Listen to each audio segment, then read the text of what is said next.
माशाल्लाह से अज हफ्ते दी वार फ्रेश माल लिखे पे थे फ्रेश माल ये मुंह दी बंद शौक वाली पट बिल्कुल शौक वाली जै बिरा को पसंद आवे सेल कर रहे तू बिल्कुल डबल हड्डी दे विच पूछड़ सीधा तोते वर्गा नक अखा वही जै बिरा को पसंद आवे सेल कर रहे तू शौक वाला पहाड़ इसे मुंह च डुंदी होनी पई है दांदी ने रिखवेंदे थे टुटी फिरदी वीडियो भी ते पठ बड़ी शौक वाली है जै बिरा को पसंद आवे सेल कर दो सारे नंबर से रब्ता कर दो शायद मिलवे पठ इवें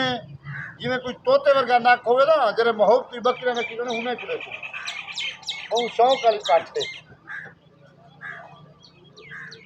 टुटी फिरदी वीडियो भी देखो माशाल्लाह माशाल्लाह बड़ी शौक वाली पठ सारे कीमती काम पे शुरू लिया पे रने दे हाथ पैर ना और लिया पे डुंदी छोड़ो या अड्डा बन गया पहले